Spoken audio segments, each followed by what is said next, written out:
Assalamualaikum warahmatullahi wabarakatuh. Pada video kali ini saya akan meneruskan materi mengenai struktur sistem dan perilaku sistem. Di mana di dalam buku Midau itu diberikan contoh aplikasi untuk latihan kita berpikir mengenai struktur dan perilaku sistem itu. Yang ditampilkan oleh Midau itu adalah sistem di kebun binatang. Tapi mungkin Anda akan mengalami kesulitan di dalam memahaminya. Jadi contoh praktik untuk membantu kita berpikir mengenai struktur dan perilaku sistem itu saya praktikan langsung dengan software Stella ya.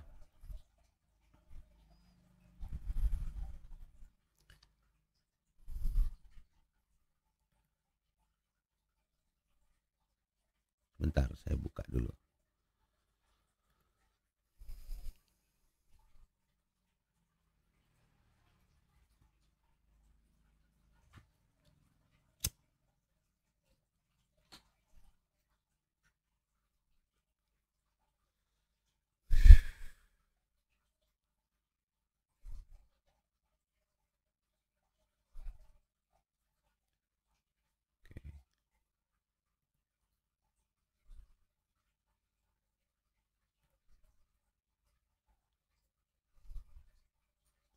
Nah, ini dia softwarenya. Memang software ini Anda bisa free download yang versi terbaru. Kalau di grup WhatsApp kemarin saya menyarankan Stella versi 9.02. Saya ralat saja pada dalam video ini karena ternyata ada yang lebih update gitu ya. Ini Stella versi berapa nih? Versi 2.11 ini yang terbaru ya. Memang kita hanya memperoleh trialnya 1 bulan, tapi mungkin nanti kita cari caranya, barangkali bisa dibeli secara online dengan harga yang cukup murah. Tapi saya kira untuk 1 bulan pertama ini Anda gunakan saja trialnya agar teman-teman familiarize dulu dengan teori dan praktik sistem ya. Nah, pada software Stella ini ya saya hanya ingin membangun cara kerja dasarnya melalui model atau representasi dari fakta yang sangat sederhana, yaitu mengenai populasi penduduk, mengenai populasi atau penduduk lah gitu, penduduk. Nah, ini supaya kita bisa mengembangkan nanti ke model yang lebih sofistik ya. Nah, di sini ada beberapa icon, beberapa simbol yang perlu kita kenal.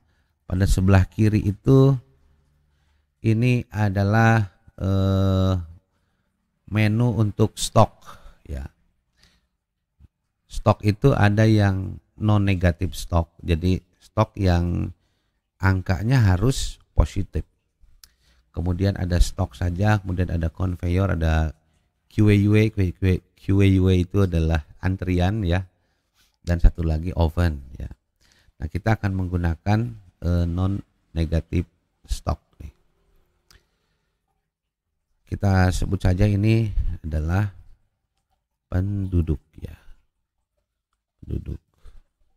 Nah, pada contoh ini saya ingin menjelaskan mengenai perkembangan jumlah penduduk. Stok ini secara teori sistem itu adalah kata benda atau noun yang sifatnya bisa terakumulasi.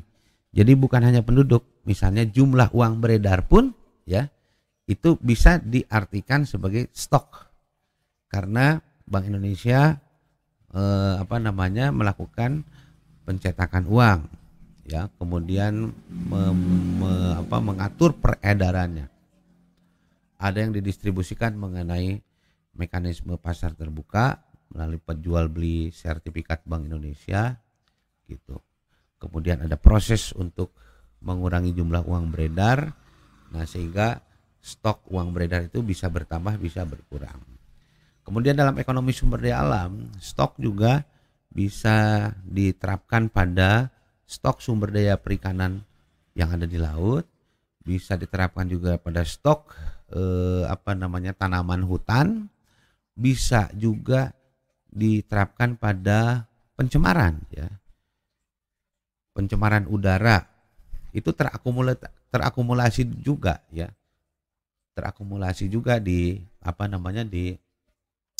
di awan gitu ya, di atmosfer ya. Kemudian air, pencemaran air itu terakumulasi juga. Terakumulasi bisa di danau, bisa di sungai, bisa juga akhirnya ke lautan juga gitu. Kemudian sampah juga terakumulasi. Jadi sampah yang ditumpuk di tempat penimbunan sampah atau TPS itu juga menampilkan akumulasi. Oke, nah itu teorinya tentang stok ya. Nah, ceritanya penduduk ini berubah karena ada icon flow. Ada flow, ada B-flow. Kalau flow itu dia satu arah nih, sini.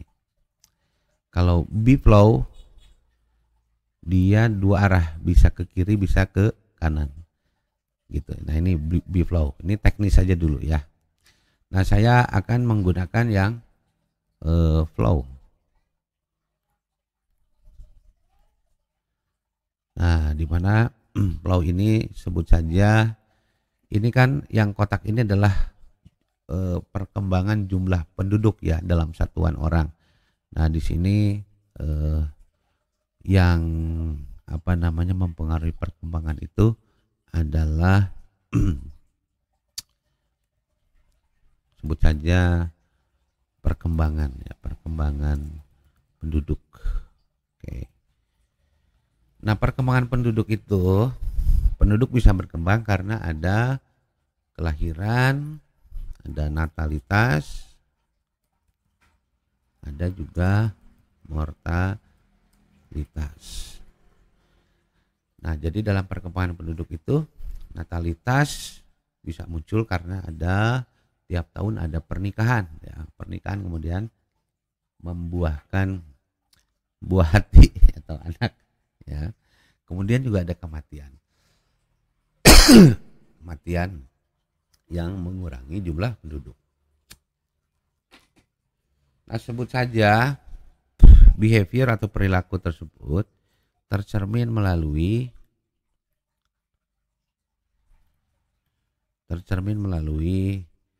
sebuah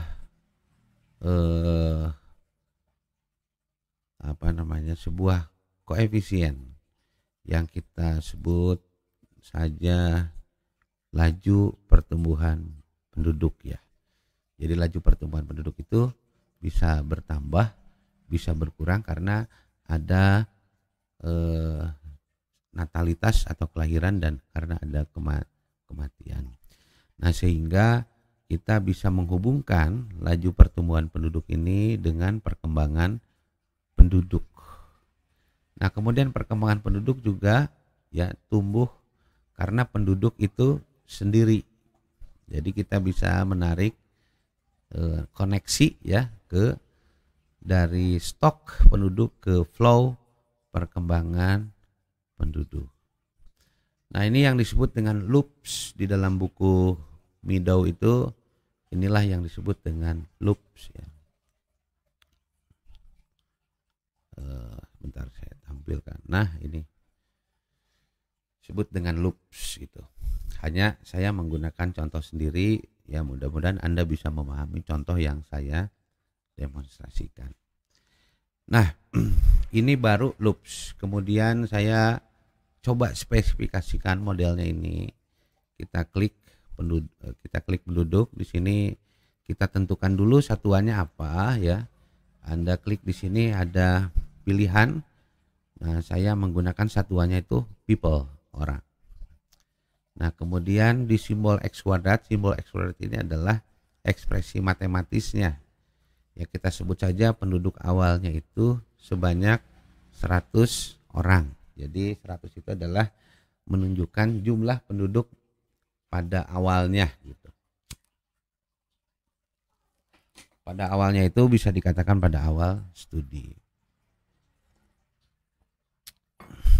Kemudian kemudian muncul ini ya, tanda seru baik di di converter. Ini yang bulat ini adalah converter.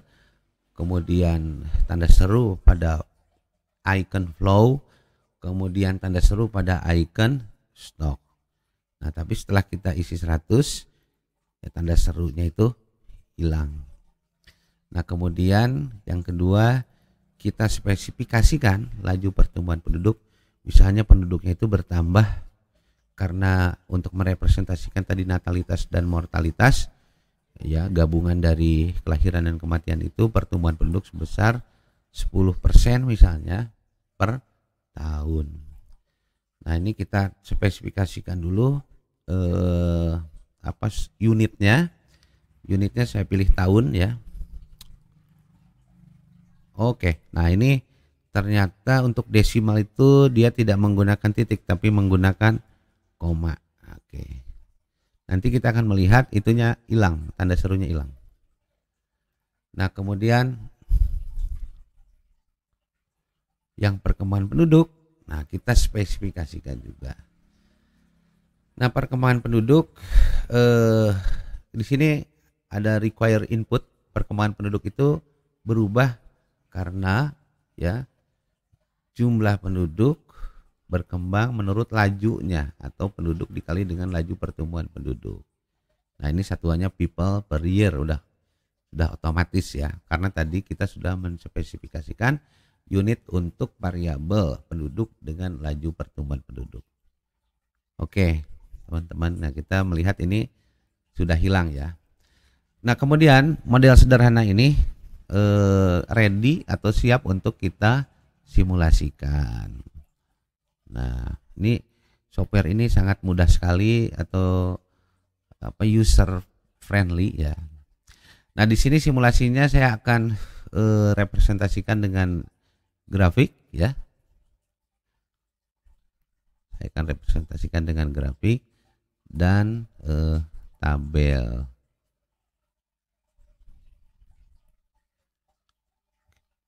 Oke.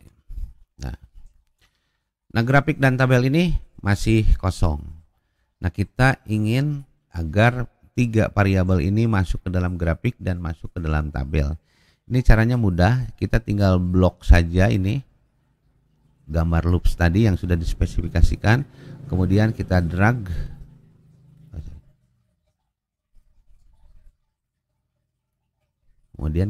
ke dalam grafik ya. Oh, ini kurang ke bawah nih.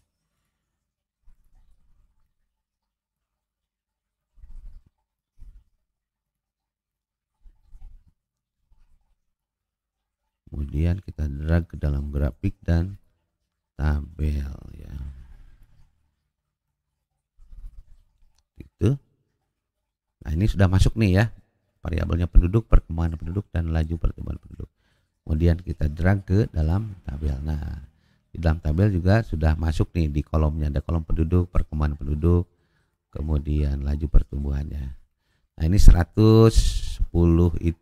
dan 0,1 itu adalah tadi hasil daripada kita membuat spesifikasi model. Nah, kemudian di pojok kiri itu ada tanda play ya. Jadi kalau kita klik, nah ini yang disebut dengan simulasi. Kita bisa memprediksi 13 tahun kemudian dengan laju pertumbuhan penduduk sebesar 10%, kemudian penduduk awalnya tadi 100 orang ya. Kita bisa memprediksi di 13 tahun mendatang itu jumlah penduduk akan ada pada posisi sebanyak 314 orang. Nah, kita juga bisa mengubah skenarionya tadi, jangan 0,1 misalnya, tapi ternyata lebih rendah lagi, misalnya 2% ya, berarti 0,02. Nah, kita kemudian bisa melakukan simulasi ulang. Nah, beginilah pergerakannya kalau kita rubah asumsi sistemnya ya menjadi 2% per tahun. Jadi pada tahun ke-13 itu jumlah penduduknya sebanyak 127 orang. Ya, tentu dengan mempertimbangkan tadi penduduk awalnya sebanyak 100, kemudian laju pertumbuhan penduduknya sebanyak 2% per tahun. Nah, jadi dari contoh sederhana ini ya saya coba mendemonstrasikan bagaimana struktur dan perilaku sistem. Anda ikuti proses ini agar terjadi familiarize atau jadi terbiasa lah gitu, jadi terbiasa supaya nanti dari model yang sederhana ini kita bisa tambah kompleksitasnya, atau yang saya sebut dengan model ini semakin sofistik, model ini semakin mendekati atau merepresentasikan dunia nyatanya begitu. Tidak akan 100% sama dengan dunia nyata, karena kita sebagai ilmuwan hanya bisa memahaminya melalui model, dan model adalah abstraksi atau representasi dari dunia nyata yang ukuran, size dan skalanya ya sangat kompromis dengan tujuannya, sangat kompromis dengan biaya yang kita punya, sangat kompromis dengan sumber daya waktu yang kita punya. Nah, melalui demonstrasi struktur dan perilaku sistem ini, insya Allah ini akan saya iriskan, ini akan saya gunakan juga untuk memahami beberapa teori pada ekonomi sumber daya alam dan lingkungan, serta beberapa teori pada ekonomi politik dan kelembagaan. Oke, selamat mempelajari kembali. Sekian, salam dari Ciamis. Assalamualaikum warahmatullahi wabarakatuh.